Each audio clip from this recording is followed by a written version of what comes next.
If you're struggling on your backhand or you just want to improve your backhand, one of the easiest ways to do that is to work on your footwork. You should practice specific footwork patterns without the ball, develop them into habits, and then when you're out there playing, you'll just start to set up in better positions, and when you set up in better positions, it's going to improve the quality of your shot. So today I want to do a few footwork patterns with you. We're going to work on 3 specific patterns, turn them into a little training combo that you can have some fun with. So I hope you do have fun with it, and if you do, give me a thumbs up. Maybe you don't like footwork as much as me, but I'm hoping you do, so give me a thumbs up. And also, if you haven't subscribed to my channel, it really helps me out if you could do that as well. Now, when you're working on footwork patterns, you want to make them as realistic as you can. So one thing you want to watch out for is the angle of your racket face at the moment of contact. Obviously there's no ball there, we're doing a shadow swing, but I want to make it realistic so that the ball would have gone in rather than repeatedly doing something where the ball would have just gone straight into the floor or into some random position.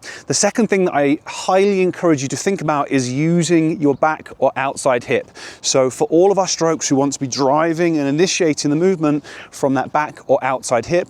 We're going to be creating that initial movement that then leads to our torso rotation. So think a lot about this back hip. And then the final piece is going to be what you do with your head at contact. Again, I highly encourage you to practice keeping your head still at contact so that whatever backhand I hit, I'm going to be holding my head still for a moment or two after to train that side of things as well.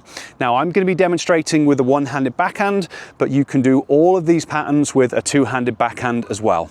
The first one that we're going to be working on is going to be a pattern that we'd use if we're stepping into a short ball. So I'll land from my split step, I'll do a pivot step. As I'm doing the pivot step with this foot, I'm also going to be getting my unit turn. So I'm going to be into there, stepping forwards, shuffling, and this bit is also going to be crucial. As I'm doing that shuffle, I'm finalizing my unit turn because then I'm going to be driving through this back or outside hip to initiate the swing. So it looks a little bit more like this. I'm doing it in a straight line from a neutral stance.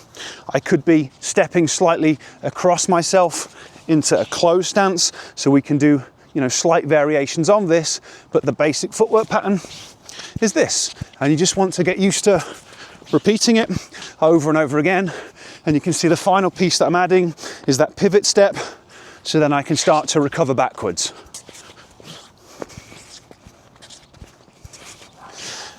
Okay, so that's pattern 1. For pattern 2, we're going to be working on a similar kind of thing, but moving sideways. So now I'm going to be shuffling out to the ball, then stepping into a closed stance.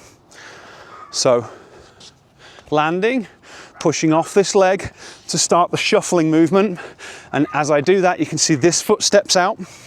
So I'm stepping out as I do my unit turn, and then I'm finalizing my unit turn as I go into there, because then I'm going to be pushing through this leg, stepping forwards into the ball.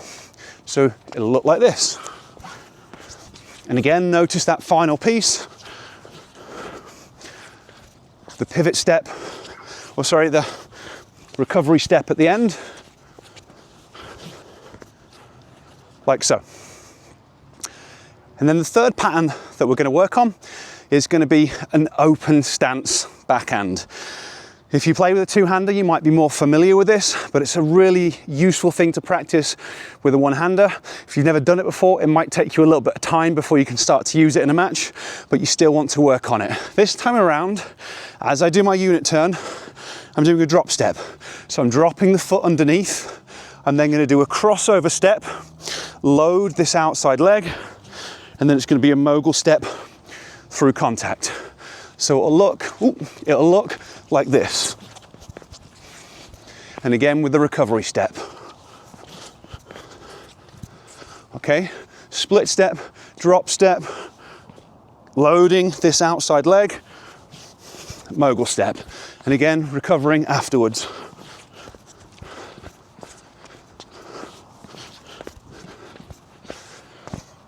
So So there are 3 patterns. So you might need to watch those tutorials a couple of times or a few times to pick up on all of the coaching cues, making sure that you understand each piece of the puzzle. Potentially you might need to practice them in isolation, so getting comfortable with doing the unit turn as you're doing the specific type of pivot step.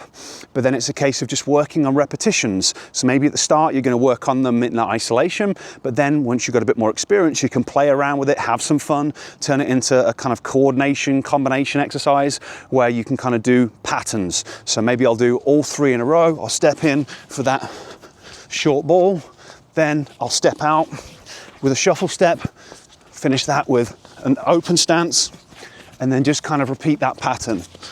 And again, I'm having to think through as I'm doing this. Involves a little bit of concentration,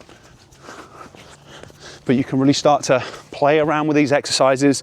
And it really is a case of the more repetitions you do, the more lifelike you are in terms of the hip drive, the head position, the contact point, the more easily it's going to transition over into helping you develop a better backhand.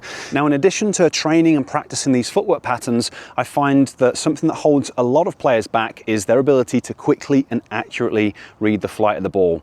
The reality is that players spend so much time looking down at screens and phones, their visual system negatively adapts, and that can create a lot of challenges for people, which is why I've created a free tennis vision starter program so that you can start to train and improve how your visual system is functioning. It's going to help with reading the ball, it's going to help with ball tracking and a few different areas of the game. So I'll place a link to that down in the description in case you would like to start working on that as well. Okay, hopefully everything that I've gone through in this video makes sense. You really might need to watch the tutorials a few times. I find a lot of players, when you show them footwork patterns, they struggle with the coordination side of things. So watch them a couple of times, make sure that you're doing it properly. It can also be a really good idea to record yourself, especially if you don't have amazing body awareness.